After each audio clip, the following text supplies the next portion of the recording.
Hello! Ça fait environ 1 an que j'ai pas posté par ici et franchement, trop contente de vous retrouver dans cette vidéo où j'ai juste envie de papoter avec vous, tranquille, sur mon canapé. J'ai envie de vous raconter un peu ma vie, ce qui s'est passé l'année dernière, notamment notre plus gros changement, à savoir qu'on est devenus parents avec mon mari Alex. Et voilà, donc je vais vous raconter un peu nos aventures, tout ce qui s'est passé. Et voilà, vous m'avez posé pas mal de questions sur la maternité, mais aussi sur l'aquarelle. Est-ce que je vais continuer l'aquarelle? Est-ce que je vais complètement arrêter ou pas? Et également, je vais vous parler de nos projets pour la suite et tout ça. Donc c'est parti, allons-y.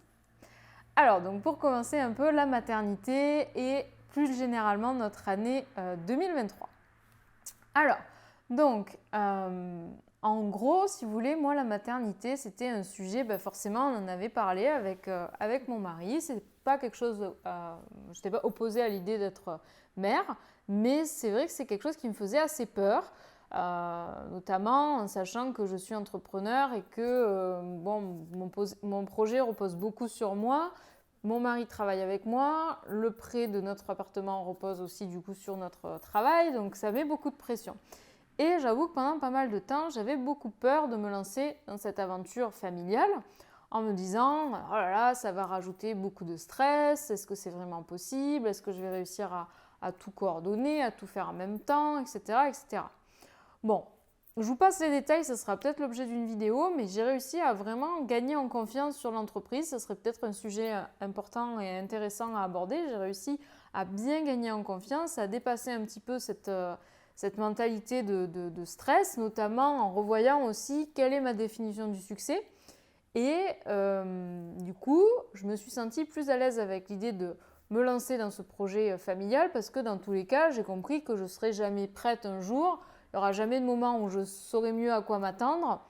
Et bon, dans tous les cas, tout ce que je pouvais imaginer, ce ne serait pas la réalité. Donc autant voir un peu ce que ça pouvait être pour nous. Voilà. Donc en gros, fin 2022, on se lance dans ce projet-là.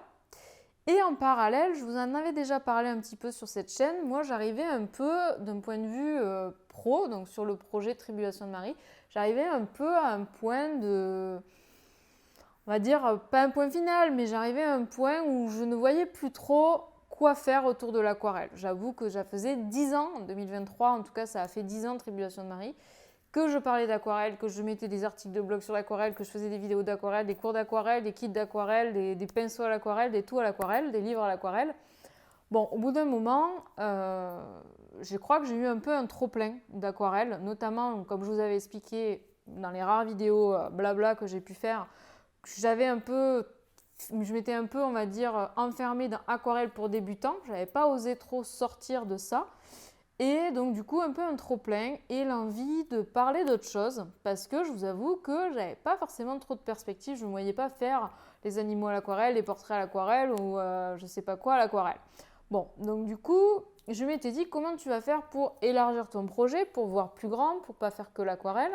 Et je vous en avais déjà un petit peu parlé, j'avais envie de parler d'entrepreneuriat créatif parce que c'est grâce à ça que j'ai réussi à me construire ce quotidien qui aujourd'hui me permet d'être libre, de vivre de mon art, d'embaucher mon mari, d'être chez moi, faire ce que je veux. C'est vraiment un quotidien qui est formidable pour moi et ça c'est grâce à l'entrepreneuriat. Du coup j'avais envie de vous partager qu'est-ce qui a marché pour moi, comment ça pourrait à votre tour vous aider à transformer votre passion en un projet solide. Bon, donc ça me faisait très peur parce que c'est quand même assez différent des tutos d'aquarelle pour débutants. Bon, donc l'année 2022, je me suis un petit peu rassurée en faisant pas mal de tests. Notamment, j'ai ouvert une communauté privée, Facette, où pendant quelques mois, j'ai échangé avec certaines personnes qui étaient intéressées par ces thèmes de façon un peu intimiste. Donc ça m'a beaucoup aidé à monter en confiance. J'ai fait une première masterclass, j'ai fait du coaching. Tout ça m'a un peu mis dans le bain et m'a un peu rassurée et m'a aussi montré que j'avais vraiment quelque chose à faire là-dedans, qu'il y avait beaucoup de personnes qui étaient intéressées par ce que j'avais à dire sur ces sujets parce que j'avais quand même réussi à faire une entreprise sympa autour de mon art et que tout ça méritait de diffuser cet enseignement. Bon, donc je me dis l'année 2023, ça va être l'année où je vais pouvoir pivoter. Je me suis rassurée en 2022, j'en ai commencé à en parler et tout. et je vais pouvoir pivoter. Et dans ma tête, je ne pouvais pas faire exister les deux projets en même temps. Pour moi, ce n'était pas professionnel d'avoir d'un côté l'aquarelle pour débutants, les tutos, mes cours existants, et en même temps dire aux gens comment monter son entreprise créative, comment être artiste pro, etc. Je trouvais que ça n'avait pas trop de rapport les deux ensemble, et donc du coup dans ma tête c'était impossible de faire les deux. Et donc j'ai commencé à m'imaginer que j'allais plus du tout parler d'aquarelle, que j'allais complètement arrêter mes projets autour de l'aquarelle, voire un jour enlever mes cours d'aquarelle de mon site, continuer à... les gens qui les ont achetés y auront toujours accès, mais en tout cas je m'imaginais que j'allais carrément les enlever et vraiment me focuser sur ce nouvel univers.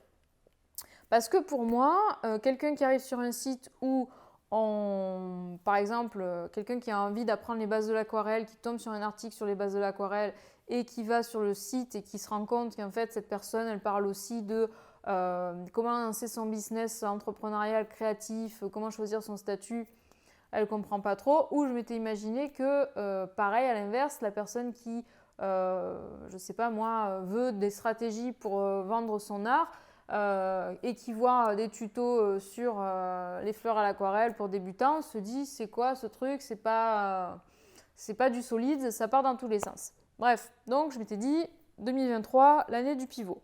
Sauf que on avait ce projet de bébé et que, bon, comme vous avez compris, ça me stressait quand même un petit peu. Je me disais espérons que ça fonctionne, même si j'étais rassurée que je me disais ça va le faire, tu vas réussir à tout mener de front. Bon, j'étais quand même aussi face à l'inconnu. Donc je me dis tout début 2023, tu vas finir ton chapitre aquarelle avec, j'ai refilmé mon cours sur les fleurs, Fantastic Fleurs, pour débutants. Et j'ai aussi eu envie de faire un deuxième cours fleurs avancées pour plusieurs raisons. Parce que je me disais, bon, si je tourne la page de ce chapitre aquarelle, c'est dommage de n'avoir jamais vraiment fait de cours autour du niveau fleurs avancées, parce qu'au fil des années, j'avais accumulé pas mal de techniques sur ça. Finalement, je n'en avais jamais parlé, pour X ou Y raison. Et aussi parce que je sais faire un lancement d'un cours d'aquarelle. Je maîtrise, ça fait des années que je fais ça, donc ça, je gère. Je sais aussi faire la promo de ce cours, faire un stage booster. Pour moi, c'est pas compliqué de faire ça, je sais le faire. Et je savais que ça allait potentiellement fonctionner et ça allait me rassurer aussi pour après prendre du temps off. Voilà, ça allait me sécuriser d'un point de vue financier, d'un point de vue entreprise.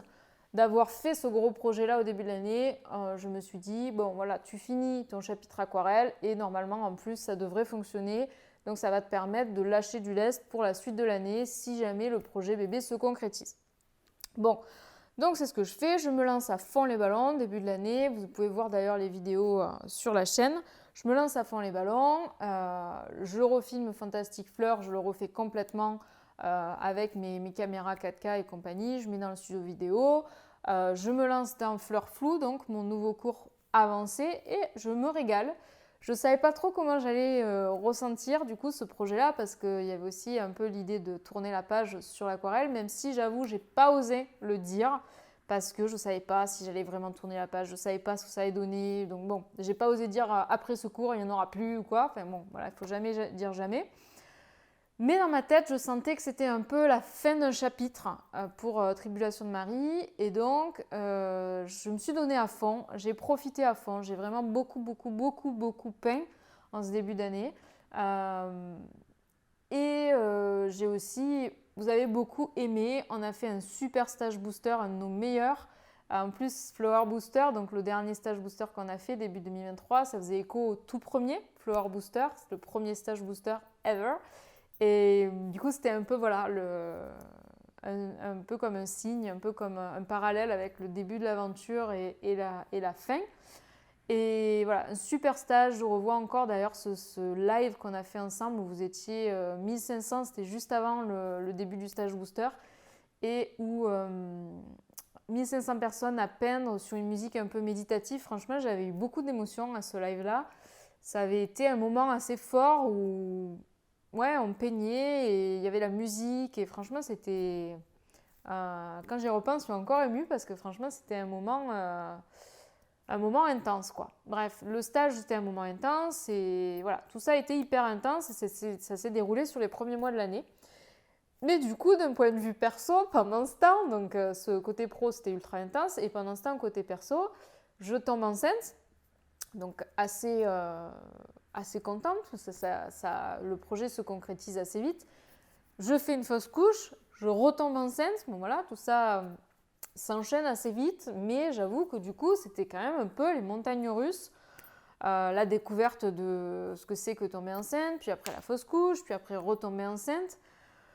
Bon voilà, d'un point de vue perso, je vous avoue que c'était pas évident quand même cette période. C'était énorme joie, tristesse, incertitude, c'était j'ose pas en parler, on n'en parle pas, ça reste un projet que entre Alex et moi, un projet très intime.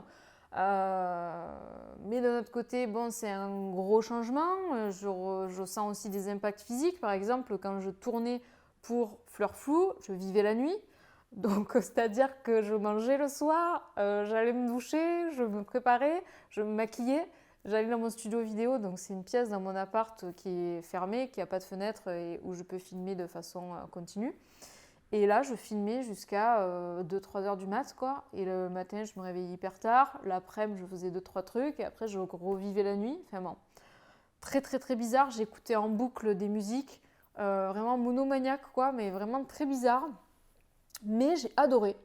Voilà, j'ai eu des moments ultra fatigués. Premier trimestre, c'est pas toujours évident. Bon, voilà, les premières semaines, la fatigue et tout. Mais j'ai aussi eu des moments de gros boost et franchement, une énergie. J'ai un très bon souvenir finalement de cette période, même si bon voilà, il y avait là aussi la fausse couche et tout, où ça a été assez difficile. Bah, ça a quand même été un moment globalement où je garde un bon souvenir, assez intense et assez excitant, quoi. On ne sait pas ce que ça va donner et c'est le début. Voilà, donc mi-mars arrive, on sort du coup ce nouveau cours, cette mise à jour, ce stage. On lance tout ça, c'est un gros succès, gros succès, des centaines d'élèves qui nous rejoignent, ça me rassure énormément. Bon, je me dis, tu es tranquille et ça me rassure, ça m'apaise énormément. Et voilà, donc après ça, je vous avoue, je me sens assez vide et s'en suivent 2 semaines où je redescends un petit peu après ce tourbillon du premier trimestre. Et après, il se passe autre chose qui me chamboule un petit peu, c'est le départ de Héloïse, de notre équipe, parce que, pour vous faire court, en gros, à cette période-là, dans l'équipe, il y a Héloïse à temps plein. Donc Héloïse, elle m'aidait à faire les contenus gratuits, donc à savoir les newsletters, les posts sur les réseaux, les vidéos. Elle m'aidait aussi à faire un peu notre site, à faire, quand on fait un lancement comme par exemple un stage booster, à faire les guides, à faire plein de choses autour du contenu gratuit, mais pas que. Et donc Héloïse a travaillé avec nous depuis 2 ans. Parce que, si vous voulez, j'ai eu besoin de son aide parce que après l'année 2020 où notre entreprise elle a vraiment décollé je pourrais vous en parler dans une autre vidéo, j'ai énormément produit de contenu en 2020 et donc je me suis dit pour que ça continue de fonctionner, il faut que je continue à produire énormément de contenu. Et en 2020, j'étais à 2 doigts de faire un burn-out, donc je ne pouvais plus tout faire toute seule, donc j'avais besoin d'aide. Et c'est pour ça que j'ai recruté Héloïse, donc qui par exemple en 2021 m'a aidé à sortir énormément de vidéos, m'a aidé à trouver les sujets, m'a aidé à monter les vidéos en travaillant avec notre monteur, m'a aidé sur plein de choses, à faire les lancements, à travailler sur les mails. Voilà. Et donc Héloïse, elle travaillait à temps plein, donc je débriefais tout avec Héloïse. Toutes les semaines, on se parlait, on s'appelait, on faisait des points, on se disait, bon, voilà, qu'est-ce qu'on fait ensuite. C'était un fonctionnement, quoi. C'était mon fonctionnement, je travaillais tout le temps avec Héloïse. Et en fait, c'est vrai que, bon, au fil des années, ça me pesait de plus en plus le fait d'avoir autant délégué la création de contenu. Franchement, ça me pesait. J'avais besoin de me réapproprier mon contenu et de plus être en mode autant entreprise, en mode il y a quelqu'un qui m'aide à faire ça, qui parle à monteur, il y a quelqu'un qui répond aux commentaires. Enfin, moi, au bout d'un moment, j'étais devenue un peu un robot.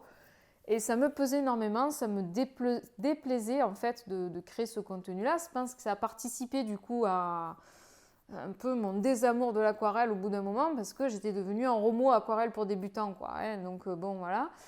Et donc j'arrêtais de travailler comme ça avec Héloïse, mais Héloïse avait de moins en moins de travail, elle avait aussi d'autres envies, Donc, d'un commun accord, on s'est dit, bon, on arrête de travailler ensemble après ce projet de lancement en mars. Mais moi, ça m'a fait un énorme vide parce que j'étais énormément habituée à travailler avec Héloïse. Comme je vous disais, ça faisait 2 ans que tous les jours, on parlait, on brainstormait ensemble et tout. Et donc, du jour au lendemain qu'elle soit plus là, bah, j'avais plus aussi cette accountability, entre guillemets, vous voyez, ce fait de me dire,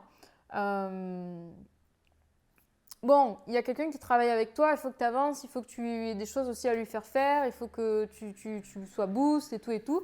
Là, tout d'un coup, il y avait moins d'attentes sur moi, sur ce que je rends, sur ce que je sors et tout. Et j'étais un peu plus libre, entre guillemets. Non pas qu'Héloïse m'empêchait d'être libre d'une certaine façon, mais voilà, je me suis sentie un peu plus libre. Et finalement, bah, après une période un peu, presque aussi un peu de nostalgie, où je regrettais la période un peu faste, où on a eu une croissance de fou, où j'ai recruté très vite et tout. Là, je me disais, mince, est-ce que du coup, ça veut dire que l'entreprise est en déclin? Enfin, bon, presque j'étais en nostalgie des périodes de méga boost, quoi. Enfin bon, mais en même temps, j'étais aussi contente de ce moment voilà, enfin, je relâche la pression, je redescends, je ferme mes chapitres, j'arrête mes collaborations. Par exemple, j'ai arrêté mes collaborations avec mes différents partenaires que j'avais depuis des années, comme Sennelier. J'ai arrêté les projets avec eux, j'ai dit que je n'avais plus envie de continuer. Voilà, des choses comme ça a été un peu, voilà, une période un peu particulière où je mets tout en arrêt. Et on a pas mal voyagé avec Alex, on a pas mal bougé, on a pas mal profité en fait de notre vie de liberté, quoi. Et on est allé à Londres, on est allé à la mer, on est allé dans le Jura, on a pas mal bougé. Et c'était un peu comme un nouveau départ. J'avais l'impression de changer de poste, de me dire, bon, ça y est, allez, je vais évoquer des nouveaux sujets, j'ai un autre fonctionnement. Voilà, j'ai eu cette période-là, ouais, de flou artistique, c'est le cas de le dire. Bon, du côté pro, la grossesse s'est confirmée, donc trop content avec Alex. On commence à se projeter dans ce nouvel univers. On commence à en parler un peu à nos proches qui sont hyper étonnés, ils ne s'y attendaient pas du tout. Et voilà, ça prend forme. Alors on décide de se lancer dans un accompagnement, dans un projet physio.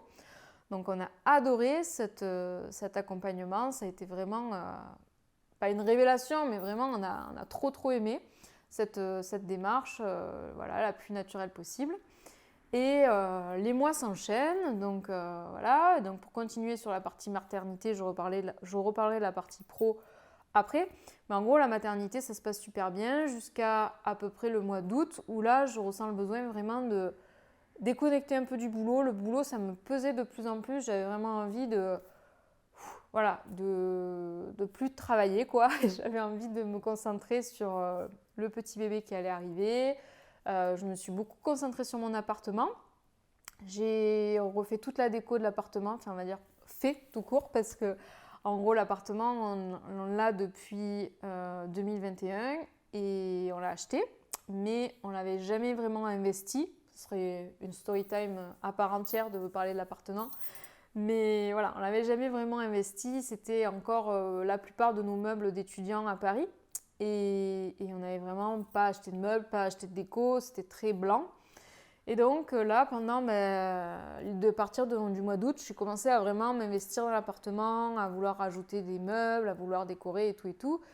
Et ça m'a fait énormément de bien de faire ça. Et j'avoue que j'avais entrepris l'idée du coup de sortir 3 cours sur l'entrepreneuriat créatif, donc un en juillet et 2 autres après que je voyais en septembre-octobre. Sauf que je vous détaillerai ça après, mais trop de pression quoi. J'avais envie de profiter de ma grossesse à fond et j'avais pas envie de soit bâcler la sortie de ces cours et au final les sortir à moitié, soit m'exténuer jusqu'à l'accouchement, quoi. Donc du coup j'ai pris la décision de ne pas sortir de cours juste avant la grossesse. Et ma fin de grossesse, ça a été dans ma bulle. J'ai complètement coupé, j'avoue, j'ai coupé les réseaux sociaux. C'était pas spécialement prémédité, je t'ai pas dit tu couperas tout et tout. Je savais pas trop. Et franchement, j'ai tout coupé, plus d'Instagram depuis mi-septembre. Donc je vous avoue qu'après, je sais pas, 10 ans à quand même poster quasiment toutes les semaines au moins quelque chose, voire Enfin franchement, je postais quand même régulièrement des choses. Ça a été très étrange et très agréable. Vraiment, j'ai adoré cette période où j'ai juste été concentrée sur la grossesse, la maison et ma vie, quoi, perso. Et pouvoir ne plus trop penser, en fait, finalement, à mon projet pro. Parce que ça faisait finalement des années que je ne pensais qu'à ça. C'était ma vie, quoi. Tribulation de Marie, je pensais qu'à ça. Le prochain cours, le prochain truc, le prochaine étape, la prochaine collaboration, le prochain livre. Et en fait, là, je n'y ai plus pensé. Et franchement, c'était trop bien. Et du coup, voilà, concentrée sur le petit bout qui allait arriver. Donc, c'est un garçon, le bébé. Et il est arrivé donc mi-novembre. Ça s'est super bien passé. On a eu un accouchement naturel de rêve, super rapide. Donc, franchement, j'ai eu beaucoup de chance. Ça s'est trop, trop bien passé. Après, je m'étais énormément investie aussi dans le côté mental du truc et je pense que ça a bien aidé. Donc, beaucoup de chance. Ça s'est super bien passé. Puis après, une période magnifique jusqu'à Noël. Très cosy, très dans notre bulle, chez nous, avec notre petit bout, apprendre à en prendre soin. Enfin, trop bien, quoi. On a mis en place aussi l'allaitement, donc je l'allaite, le bébé. Donc voilà, petit à petit, tout ça se met en place. Après, il y a eu les fêtes de Noël, où là, ça change un peu quand même, hein, à l'arrivée d'un bébé dans une famille. Nous, on est les aînés avec Alex, donc il n'y avait pas vraiment de bébé pour l'instant. Donc c'était un peu le premier petit bébé des deux côtés de la famille, donc un peu un événement. Donc des super souvenirs, les vacances de Noël des deux côtés. Voilà, et après, début d'année 2024, un peu, on va dire, on se met dans un petit rythme, petit à petit, l'enfant grandit. Donc tout se passe super bien et petit à petit, je retrouve un peu l'envie de me questionner sur les projets, ce que j'ai envie pour l'entreprise. Donc ça revient tout doucement.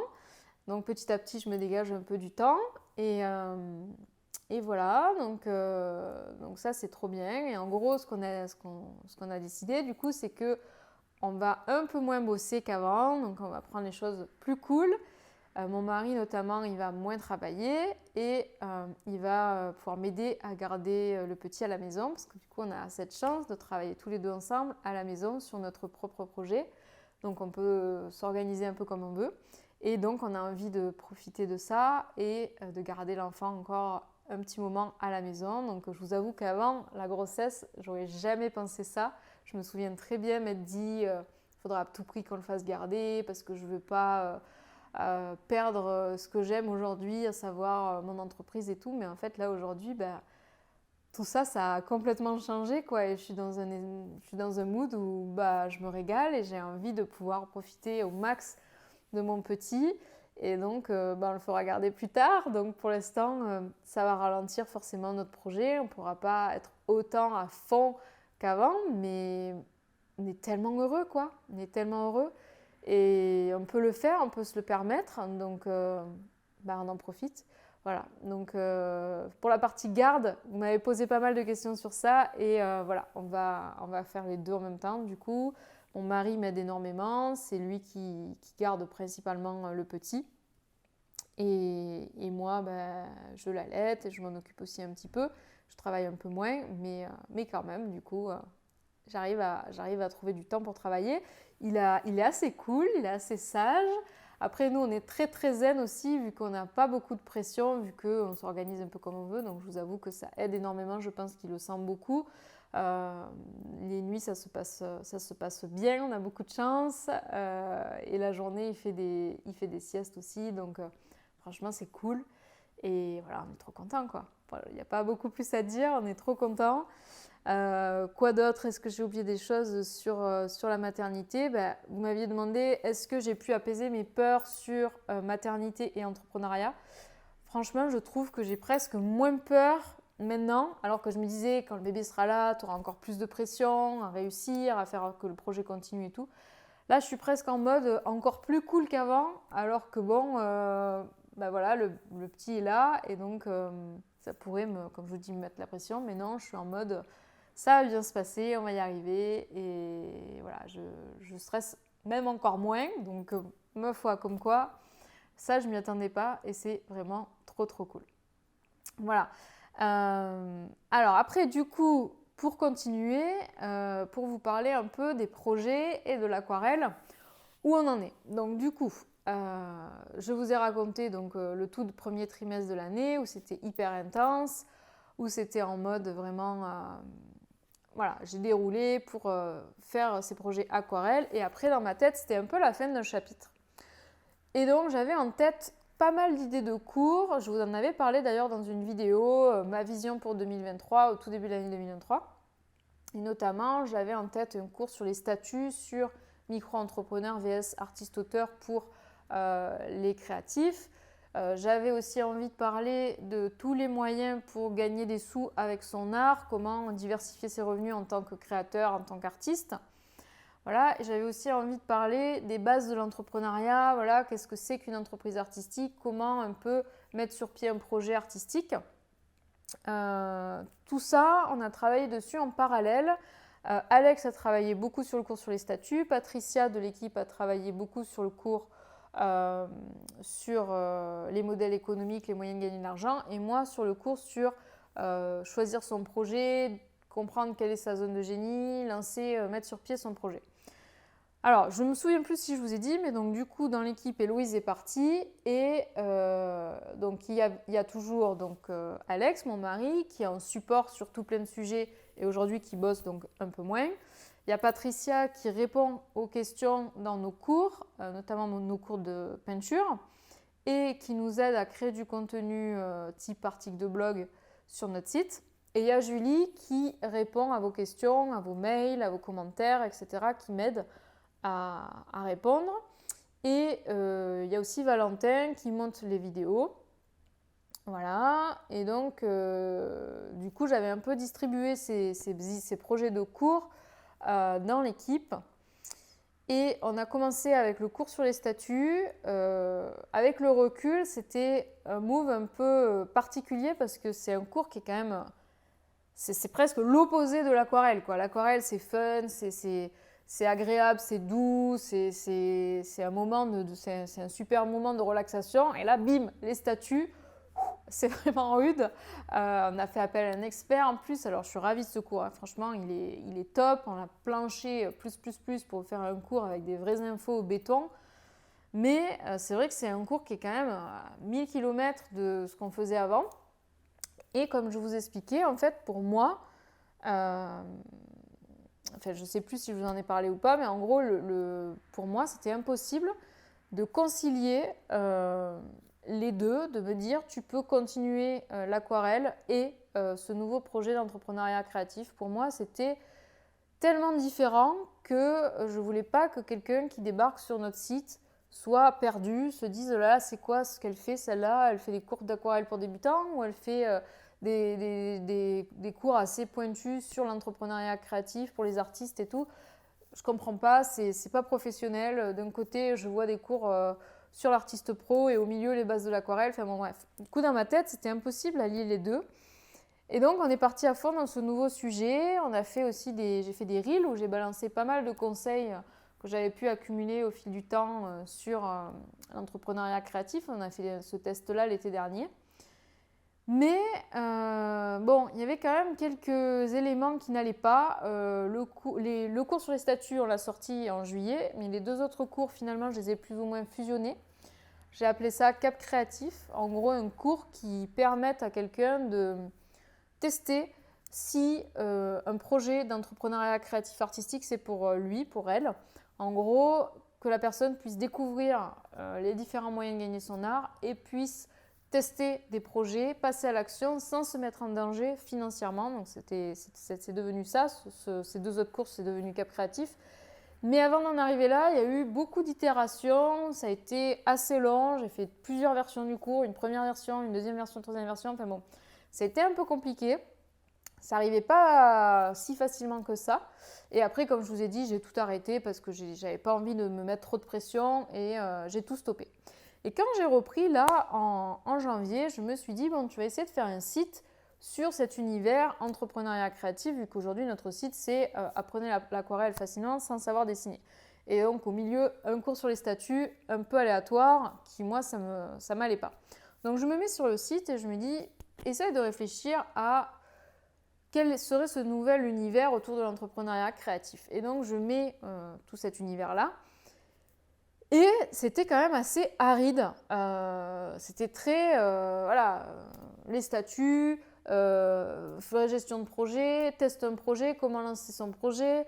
J'ai réfléchi à des trucs style la vente pour le créatif, l'organisation pour le créatif. Et c'est vrai que je me disais, pétard, c'est quoi la différence entre ça et des personnes qui font des cours vidéo sur l'entrepreneuriat tout court? Il n'y a pas une énorme différence, quoi. C'est très entrepreneuriat. Bon, ok, on s'adresse aux créatifs, mais bon, il y a quelques spécificités, mais ça faisait un mood de site. Moi, je trouvais qu'il n'y avait pas trop d'âme, quoi, vous voyez? Et très conseil. Vas-y, je te balance un conseil sur le syndrome de l'imposteur, je te balance un conseil sur les statuts. Ok, c'est intéressant, mais je trouvais que ça avait perdu un peu d'âme. Et aussi, un autre élément, je pourrais, je pense, en parler dans une autre vidéo, parce que sinon, ça va être très très long cette vidéo aussi. En fait, j'avais très peur de vendre du rêve et j'avais pas du tout envie de créer un site en mode deviens un entrepreneur créatif accompli en utilisant toutes les techniques que j'ai mis moi en œuvre. Oui, j'ai utilisé des techniques qui m'ont aidé, mais j'ai un chemin bien particulier, celui de vendre des cours vidéo, celui de vendre certains projets avec des marques, celui de sortir des livres. Et oui, c'est duplicable à d'autres univers, mais ce n'est pas non plus une méthode magique qui fait que quand la personne découvre ça, bim, ça y est, derrière, elle a une carrière et c'est bon, elle peut démissionner.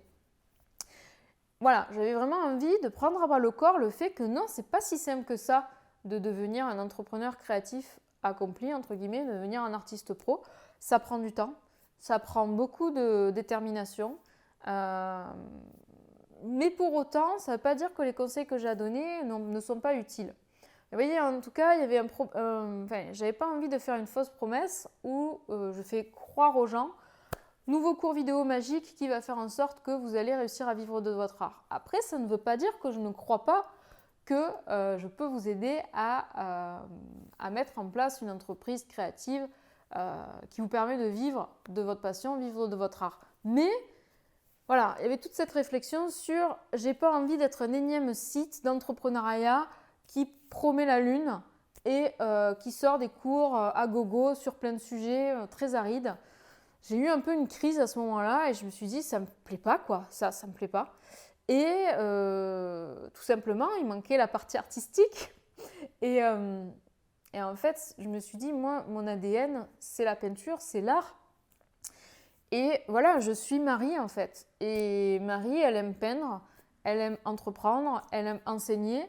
Et je suis un tout en fait. Et je ne suis pas un site aride d'entrepreneuriat avec que des conseils entrepreneur. Je suis quelqu'un qui aime vous parler, qui aime partager ses tribulations, qui aime partager son aventure avec vous, que vous commencez à connaître. Je suis quelqu'un qui aime apprendre de nouveaux trucs en peinture, qui aime faire des grands stages avec des milliers de personnes pour transmettre ma passion, qui aime faire des lives. Voilà quoi. Et en fait, oui, c'est peut-être un peu plus compliqué à comprendre quand on débarque, quand on ne connaît pas ok, il y a à la fois du contenu sur la peinture, mais il y a aussi des contenus plus avancés sur l'entrepreneuriat. Ça ne parlera peut-être pas à une personne et ce ne sera pas hyper niché, mais au moins j'ai envie de faire un truc qui a une âme et qui se base sur ma vie finalement, sur mes leçons, sur ce que j'apprends et pas qui soit ultra froid et qui ressemble finalement à d'autres sites sur l'entrepreneuriat en mode apprends le marketing, apprends la vente, apprends, j'en sais rien, l'organisation à mes notions et bim, tu vas devenir un entrepreneur créatif accompli. Non, c'est pas juste ça en fait, c'est plein de choses d'être artiste et j'ai envie de continuer d'être artiste, j'ai envie de continuer à peindre et j'ai pas envie de vous le cacher. Par le passé, j'ai peint énormément et je vous ai caché la partie entreprise. Là, je me suis lancée à fond dans cette partie entreprise et j'ai pas envie de devoir me cacher à peindre ou de le faire que pour moi. J'ai envie de vous le partager aussi. Et voilà, comme je vous disais, la maternité, ça m'a relaxée. Je suis beaucoup plus cool qu'avant. Et là, je me dis, Marie, t'as envie de faire les deux? Ben, fais les deux. Voilà quoi, faisons ça simplement. Vous me suivez aussi parce que je suis moi, pas seulement pour ce que je vous partage, les sujets que je partage, mais aussi pour mon aventure, mon propos, ma vision sur tout ça. Donc relax, je vais peindre, je vais entreprendre, on va parler des deux. Et voilà, c'est mon envie pour la suite. J'ai envie de faire les choses de façon simple. Voilà quoi, j'ai envie de... Je regarde un peu les questions que vous m'avez posées, notamment est-ce que je peins encore, est-ce que je pratique voilà, encore. Cette période un peu avec la maternité, j'ai un peu ralenti, j'ai un peu arrêté. Je pense que j'avais besoin de cette coupure, de tourner la page. J'avais besoin un peu de dire stop, vous voyez, à cette effervescence-là, ce côté non-stop depuis des années. J'ai eu besoin de prendre mes aquarelles, de les foutre au grenier, histoire de faire page blanche un peu de tout ça. Et ça m'a fait du bien. J'ai fait autre chose. J'ai fait des créations pour la chambre de mon bébé. Je ne sais pas si je vous ai dit que c'était un petit garçon du coup. J'ai fait la déco de mon appart. J'ai choisi les tissus pour la chambre du petit. Enfin, franchement, des trucs qui ne sont pas aquarelles, mais qui sont aussi un peu créatifs, mais qui sont différents. Vous voyez ? Et on a beaucoup voyagé, comme je vous dis. On a beaucoup bougé. J'ai fait des photos. Ce genre de trucs, ça m'a fait du bien. Et là, ouais, j'ai envie de repeindre, j'ai envie de continuer l'exploration des motifs, qui est un sujet que j'avais déjà commencé il y a pas mal de temps maintenant. Et j'ai envie d'en parler. J'ai pas envie de me dire est-ce qu'on comprend les motifs, aquarelle, machin, truc, bidule, oh là là, est-ce que ça va pas les perturber? Je m'en fous, mais voilà, je pense que vous êtes assez grand pour savoir si ce contenu vous plaît ou pas, pour piocher des contenus qui vous plaisent plus ou moins. Et moi, j'ai juste envie de me relâcher la pression et de juste faire ce qui me plaît, apprendre, transmettre. Voilà, c'est la base. Et aujourd'hui, ça me stresse pas d'avoir ces envies-là. Par rapport du coup à la peinture, comme je vous disais, pas beaucoup créé l'année dernière, pas mal repris là, début d'année, envie de faire des motifs complexes. J'aimerais vous faire un cours sur ça notamment. Donc j'ai essayé de voir si j'y arrive pour cette année, mais je ne mets pas la pression parce que j'ai envie de faire un cours correctement. Comme vous savez, j'ai envie de faire bien les choses, j'ai envie de bien tester. Donc vous verrez, je vais probablement documenter mes explorations autour des motifs. Donc voilà, j'aimerais pouvoir continuer à monter en compétences et en parallèle transmettre tout ce que j'apprends. Voilà. Je fais aussi pas mal d'explorations à la gouache. L'encre, j'ai déjà pas mal testé l'année dernière, les années d'avant, mais là, pas mal aussi la gouache. Donc, je combine les choses. Donc, c'est pas que l'aquarelle. Je suis pas monomaniaque. Je pense que vous non plus, en tant qu'artiste, vous aimez ouvrir vos horizons. Du coup, voilà, c'est mon cas aussi. Et je me mets plus de barrières. J'explore ce que j'ai envie d'explorer. Donc, franchement, ça fait plaisir. Ça m'avait manqué, en fait, j'avoue, le côté artistique, j'adore ça, quoi. Et je ne sais pas comment j'ai pu imaginer que j'allais plus du tout créer et passer juste entrepreneuriat. C'est pas mon ADN, quoi. Mon ADN, c'est aussi de peindre, de créer, de partager ça avec vous et voilà, quoi. Pour ce qui est de l'aquarelle, question quasi numéro 1 qu'on m'a posée, est-ce que tu vas continuer l'aquarelle? Est-ce que je vais proposer des contenus aquarelles, des cours aquarelles? Est-ce que je vais écrire des livres à l'aquarelle? Alors, du coup, par rapport à ce que je viens de dire, oui, je vais continuer à faire de l'aquarelle, mais différemment. C'est-à-dire que j'ai plus envie de retomber dans mon côté machine tuto d'aquarelle pour débutants comme j'ai pu faire par le passé. À pas m'écouter, à faire un truc qui n'est pas mon style parce que c'est un style qui marche, ça, j'ai plus envie. Après, est-ce que ça veut dire que j'ai plus du tout avoir de contenu créatif aquarelle sur cette chaîne, sur mes réseaux? Je pense pas. Ça laisse la porte ouverte par exemple à des démos sur ce que je suis en train de créer. Je peux vous partager du coup ce que je suis en train de créer en démo. Peut-être pas format tuto, mais en tout cas démo pour l'instant ça me parle bien. Pourquoi pas refaire des tutos? Je dis pas non, mais je dis pas non plus, c'est pas mon ambition à court terme. Voilà, en termes de cours d'aquarelle, comme je vous disais, je pense que j'ai quand même fait le tour de beaucoup de sujets à l'aquarelle que j'ai envie de traiter. Ça ne veut pas dire que je vais supprimer mes cours. Encore une fois, pour les élèves, dans tous les cas, ils ne vont pas perdre leurs cours. Mais voilà, j'ai envisagé à un moment donné de carrément les virer de mon site. Là, j'envisage plus ça. Donc, je pense garder mes cours d'aquarelle. De toute façon, je les trouve super, ces cours d'aquarelle. Je les ai quasiment tous refaits. Donc voilà, ils sont super. Donc, par contre, je ne me vois pas aujourd'hui faire parcours paysage 2 par exemple, quelque chose qu'on m'a demandé. Les paysages, ce n'est pas mon sujet de prédilection. J'en ai beaucoup fait, je vous en ai beaucoup parlé. Mais aujourd'hui, ce n'est pas vers ça que j'ai envie d'aller explorer, c'est plus les motifs. Donc par exemple, d'un point de vue créatif, j'aimerais davantage vous proposer, pourquoi pas un cours sur les motifs, pourquoi pas un cours sur, je ne sais pas moi, les palettes de couleurs si ça fait sens, ce genre de choses. Pourquoi pas autre chose, mais je ne sais pas quoi encore. Mais en tout cas, pas forcément envie de faire de nouveaux cours d'aquarelle ou de faire des trucs très débutants à l'aquarelle.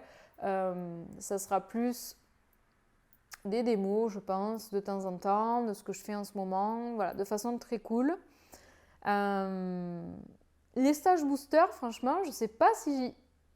Au début, je m'étais dit peut-être c'est la fin des stages booster. D'ailleurs, j'avais commencé à réfléchir à un autre format de stage, plus entrepreneuriat et tout et tout. Ça vous avait d'ailleurs hyper étonné parce que c'était très avec des images, vous savez, de stock, des vidéos de stock, au zéro visuel du coup, parce que c'était un sujet un peu aride visuellement, les statuts. Et le contraste était assez fort avec les stages boosters. Je pense que c'est pas possible qu'on refasse des stages boosters parce que, en fait, quand je repense aux stages boosters que j'ai fait dans le passé, c'est que des bons souvenirs. Franchement, c'est que des bons souvenirs. Les stages que j'ai faits, je me suis régalée. Il y en a beaucoup que j'ai annulés. Mais ceux que j'ai faits, je me suis régalée de les faire. Donc pourquoi pas de temps en temps se dire, bon ben voilà, on se lance un défi, on fait un stage booster sur, par exemple, les fleurs avancées. Ça peut aussi être intéressant. Je ne sais pas. Pour l'instant, ce n'est pas ma priorité ultime parce que c'est beaucoup ce que j'ai fait par le passé. Et là, j'ai envie de voir un peu où ça me mène les motifs, où ça me mène les prochains sujets sur l'entrepreneuriat, etc. Peut-être pas tout de suite me repasser à fond dans l'aquarelle, mais en tout cas, je suis moins fermée qu'avant sur ce sujet et j'ai envie d'embrasser un peu toutes ces facettes de ma personnalité, de moi en tant que Marie et arrêter de montrer comme bout de Marie sur mes réseaux, la Marie entrepreneur, la Marie aquarelliste. J'ai envie de montrer un tout et que vous puissiez du coup avoir accès un peu plus à ce que j'apprends, les leçons du moment, voilà, de façon plus organique, quoi. Voilà, voilà. Donc, où on va du coup cette année? Est-ce que j'ai envie de continuer là où j'ai arrêté ou de faire quelque chose de différent? Voilà, c'est ce que je viens de vous répondre. En gros, pas forcément continuer à 100% dans ce mood full entrepreneuriat et on ne parle plus de aucun truc créatif à côté parce que ça m'a attristé un petit peu finalement. Cependant, j'ai quand même envie de parler d'entrepreneuriat créatif. Je pense que ces sujets sont hyper intéressants. Il n'y a pas beaucoup de sujets sur ça, sur le net, et je pense que j'ai pas mal de choses à vous apporter. Donc Cap Créatif, le cours sur, en gros, débuter son aventure entrepreneuriale, j'ai décidé de le refondre en 3 blocs. Et vous pourrez acheter probablement ces cours-là de façon séparée. C'est même sûr. Il y aura un bloc très carrière. Quelles sont les différentes façons de générer de l'argent avec son art? D'ailleurs, ça peut vous intéresser même si vous n'êtes pas débutant. J'ai par exemple énormément creusé le sujet des originaux avec beaucoup d'interviews hyper intéressantes. Après, il y a un bloc le deuxième bloc, c'est très test, projet. On teste, avant même de se lancer, avant même de démissionner ou quoi que ce soit, on voit si c'est pour nous, on voit si ça marche et on fait par l'action des choses. Et le troisième bloc, c'est le bloc mindset. Comment combattre un peu certains blocages mentaux qu'on peut avoir quand on envisage un projet entrepreneurial autour de son art. Voilà, donc ces 3 blocs, ce trio un peu forme Cap Créatif, 3 volumes. Et ça, c'est un de mes prochains projets. J'aimerais vous sortir ça rapidement. C'est bien avancé, c'est bien abouti. Mais avant ça, je veux d'abord reposer les bases de mon site. Je veux retravailler mon site. Voilà, je veux un truc à mon image, version 2024 et pas version 2020. Mon site, pas qu'il est périmé, mais voilà, je l'ai finalement jamais vraiment bien remis à jour avec ces évolutions récentes sur les différents sujets qu'on aborde et tout ça. Je trouve qu'il ne reflète pas ma personnalité en tant qu'artiste aujourd'hui. Donc j'ai envie de prendre le temps de faire une belle identité pour ce site, de le reprendre un petit peu, de lui donner cette nouvelle direction, donc à la fois artistique, mais aussi entrepreneuriale, empreinte de toute ma personnalité artistique et pas un truc aride avec que des blocs monocouleurs, là, franchement tristoun. Voilà, donc c'est mes projets, c'est refaire mon site, travailler un peu, explorer, mais notamment les motifs en termes d'exploration personnelle et sortir Cap Créatif avec ce trio de cours qui parlera peut-être, un blog vous parlera peut-être plus qu'un autre, donc voilà, dans les prochains mois c'est ça qui est prévu. Et voilà, s'amuser quoi, créer du contenu de façon ultra fun, c'est-à-dire que j'ai pas envie de faire un planning d'action ultra carré, j'ai envie de partager de façon spontanée, j'ai envie de documenter en fait des projets qui me font rêver, par exemple sortir une belle collection de motifs, ça me fait rêver, j'ai envie de documenter, j'ai envie de vous montrer un peu ce qui se passe, sans être là, je vais leur sortir une vidéo, 3 conseils pour entreprendre, vous voyez, je pense que vous allez vraiment voir plein de conseils pour entreprendre, mais pas besoin de faire ce mood voilà, ultra carré, vous avez compris l'idée. Voilà, donc Cap Créatif arrive, le cours sur les motifs il arrive. Je travaille du coup à la maison, Alex m'aide, on garde notre bébé à la maison. Est-ce que j'ai toujours une équipe qui bosse avec moi? Oui, Patricia, Julie, Alex, ils bossent toujours avec moi. Et voilà, je crois que c'est tout ce que je voulais vous raconter aujourd'hui. Ça me fait vraiment plaisir de pouvoir parler avec vous un peu de tout ça. J'ai fait beaucoup d'introspection ces derniers mois sur ce qui s'est passé finalement ces dernières années, sur toutes ces étapes un peu que j'ai traversées en coulisses et que j'ai pas forcément osé partager avec vous. Et je pense que ça sera du contenu intéressant. Donc peut-être qu'on aura l'occasion de repapoter bientôt sur tout ça. Mais là, j'avais surtout envie de vous parler un peu de l'année qui s'est écoulée, de ces grands changements et des envies un peu pour la suite. J'espère que ça vous parlera. J'espère que ça vous donnera envie de suivre un peu la suite. Et moi, dans tous les cas, je vous retrouve prochainement. Je ne sais pas dans quel genre de vidéo. J'ai pas de planning, mais vous l'avez compris, j'espère que ça sera cool. Et j'ai déjà hâte de vous retrouver de façon simple. Donc merci à vous en tout cas d'avoir regardé cette vidéo. Merci pour tout votre soutien, tous vos petits mots. Tous vos encouragements, je suis sûre que parmi vous, il y a plein de personnes qui trouvent une évidence ce que je dis, mais c'était pas forcément si simple que ça pour moi de le voir à mon tour. Donc merci à vous si pour vous c'était une évidence et pour tous vos messages d'encouragement à chaque fois que j'ai évoqué des changements ou autres. Vous avez toujours été là pour me booster et ça m'a fait beaucoup de bien. Donc un grand merci et puis on se retrouve pour la prochaine. Allez, salut!